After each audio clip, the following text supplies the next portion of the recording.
Alright, in this video we're going to be using the substitution method to solve a simultaneous equation. Now a simultaneous equation is just an equation, a linear equation with two variables. So we can solve for x normally, so what we'll have to do is to get a pair of linear equations and then use the different methods to solve them. So today we're going to be using the substitution method. Basically what we're going to do is that we're going to take one of these two equations, we're going to choose one and put it into the other. Sounds hard, but it's not. So the first thing that we'll have to do is to choose an equation. And we're going to choose an equation because we're going to rewrite it in form of this single variable.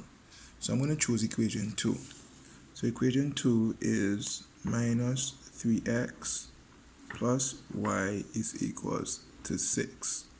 And what I'm going to do is that I am going to rearrange it so that the equation is written in function of y, or the y remains on this side and all the other variables go on the opposite side. So by doing that, I'm going to have y is equals to 3x plus 6. Now the reason why the 3x here is positive is because any term that crosses the equal sign or the operating sign changes. Which just means if this was positive when it came over, it would have been negative. If it's negative here, when it crosses over, it becomes positive. Okay, so this is my third equation. Now I'm going to take the third equation, I'm going to put it into the first one. Please note, if you take an equation and put it back into itself, your answer is going to be 0. So you can't put equation 3 back in 2, as we're going to get 0. That does not solve anything. So we're going to put equation 3 in 1, sorry. So anywhere in 1 that we see y, we're going to replace it with 3x plus 6. So I have 5x minus y. What is y? Y is 3x plus 6. So I have 3x plus 6 and I equals that to 16. Now we're going to work with the bracket using a distributive law, or just multiply the sign by each term on the inside.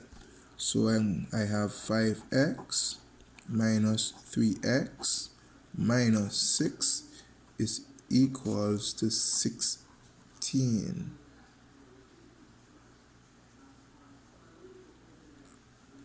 Now that we have that, we're going to put like terms together. I'm going to do this step by step.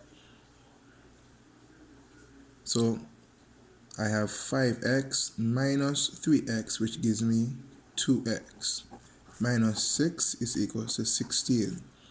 So this 6 is going to go over because the x's were together and I were able to reduce them. Now the constant or the other natural numbers, I have to put them together, remembering that anytime a number crosses the operating sign, it changes.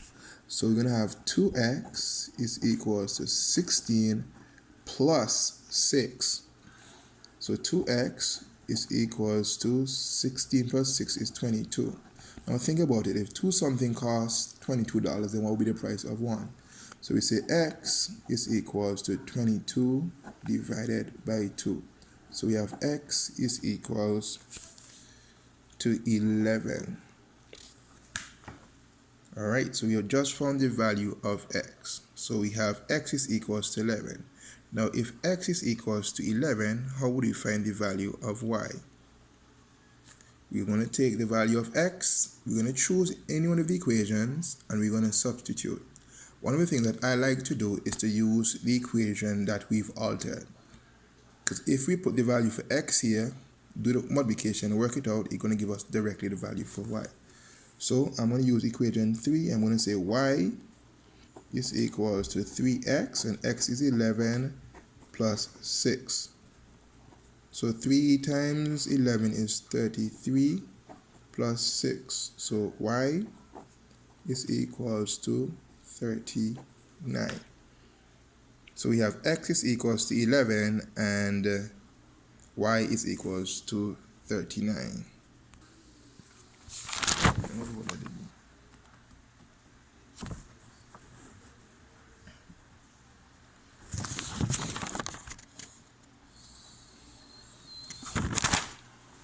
son of a